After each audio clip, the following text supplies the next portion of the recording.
పాకిస్తాన్ రాజధాని ఇస్లామాబాద్లో America Iran మధ్య జరుగుతున్న శాంతి చర్చలు విఫలమయ్యాయి. అమెరికా తరపున JD Vance America vice president, అదేవిధంగా డొనాల్డ్ ట్రంప్ అల్లుడు అడ్వైజర్ కుష్నర్, దాంతోపాటు స్టీవ్ విట్కాఫ్ ఇలాంటి పెద్ద పెద్ద వాళ్ళందరూ కూడా ఇస్లామాబాద్ వచ్చారు. ఇరాన్ నుంచి ఇరాన్ పార్లమెంటరీ స్పీకర్ వీళ్ళందరూ కూడా వచ్చారు. దాంతోపాటు పాకిస్తాన్ తరపున షాబాజ్ షరీఫ్ కావచ్చు, అదేవిధంగా అసీం మునీర్ కావచ్చు, అందరూ ఈ చర్చల్లో కూర్చుని మీడియేట్ చేస్తున్నారు. ఇక్కడ మనం చూస్తే కనుక JD Vance American vice president అర్ధాంతరంగా అమెరికాకి తిరిగి వెళ్ళిపోయారు. ఆయన బృందం కూడా అక్కడి నుంచి వెళ్ళిపోయింది. దాంతో ఇప్పుడు ఏం జరగబోతుంది? అమెరికా ఇరాన్ మధ్య పెద్ద యుద్ధం మళ్ళా కంటిన్యూ కాబోతోందా? అదేవిధంగా చమురు ధరలు పెరుగుతాయా లేదా?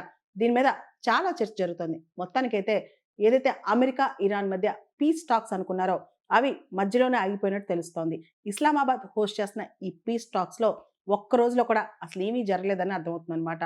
అయితే అనేక కీలకమైన విషయాలు దీనిలో చర్చలోకి వచ్చాయని, అయితే ఇరు పక్షాలు చాలా విషయాల్లో అగ్రి అవ్వట్లేదని, కాబట్టి ఈ చర్చలు ఏదైతే ఇస్లామాబాద్లో అమెరికా ఇరాన్ మధ్య జరుగుతున్నాయో అవి అర్ధాంతరంగా ఆగిపోయాయని కూడా తెలుస్తోంది.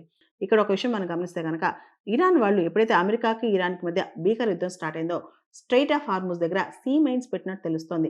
వాళ్ళు ఎక్కడెక్కడ పెట్టారో కూడా వాళ్ళు ఇప్పుడు గ్రహించలేని పరిస్థితి అంట. దాంతో డొనాల్డ్ ట్రంప్ ప్రభుత్వం అసలు ఇరాన్ ఈ మైన్స్ ఎక్కడ పెట్టింది, ఇమీడియట్ గా తీసేయాలని డిమాండ్ చేస్తున్నారు. మనం చూస్తే కనుక అసలు యుద్ధం ఎందుకు వచ్చింది, అమెరికా ఇరాన్ మధ్య ఈ గొడవలు ఏంటో ఒకసారి చూద్దాం.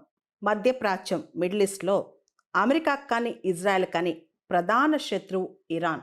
ఇక్కడ మనం చూస్తే కనుక సౌదీ అరేబియా ఇంట్రెస్ట్లకి, ఇజ్రాయెల్ ఇంట్రెస్ట్కి ఇరాన్ ఒక పెద్ద థ్రెట్ అనమాట. ఇరాన్ ఎప్పుడు కూడా అమెరికాని, ఇజ్రాయెల్ని, ఇరాన్ కూడా పెద్ద శత్రువులుగా భావిస్తాయి.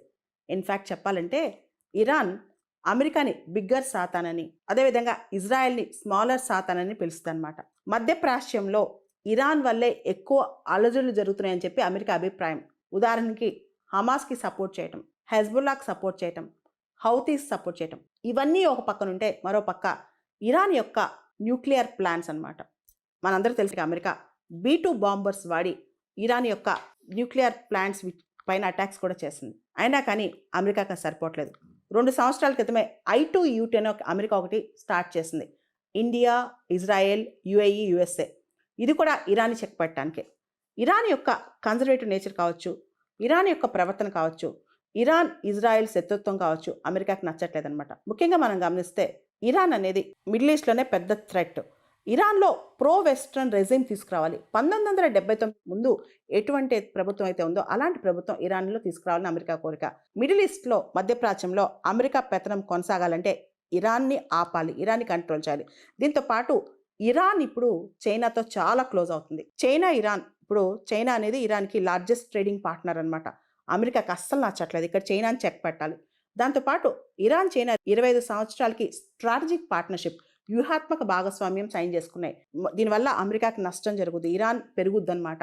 అది కూడా అమెరికా కోపం. అన్నిటికన్నా ఎక్కువ ఇరాన్ పాకిస్తాన్ ఇదంతా మనం చూస్తే ఇరాన్, పాకిస్తాన్, ఆఫ్ఘనిస్తాన్ ఈ బెల్ట్లో ఆఫ్ఘనిస్తాన్లో బాగ్రమ్ ఎయిర్ బేస్ అనేది ఉందన్నమాట. అమెరికా మళ్ళా ఆఫ్ఘనిస్తాన్ దగ్గర నుంచి, తాలిబాన్ల దగ్గర నుంచి ఈ బాగ్రమ్ ఎయిర్ బేస్ని పూర్తిగా స్వాధీనం చేసుకుంటానని ప్రకటించింది. అది కూడా ఎందుకు అంటే ఇరాన్కి చెక్ పెట్టడానికి. దాంతోపాటు ఇరాన్ దగ్గర ఉన్న చాబహార్ పోర్ట్ ఒకటి ఉంది కదా, దానికి సంబంధించి కూడా ఇరాన్ మళ్ళీ స్ట్రాటజికల్గా స్ట్రాంగ్గా వద్దాం, వ్యూహాత్మకంగా ఇరాన్ మళ్ళీ పైకి వస్తామన్న అమెరికా భయం. మధ్యప్రాచ్యంలో ఇరాన్ చెక్ పెడితే అమెరికా అక్కడ రారాజు అవుతుంది.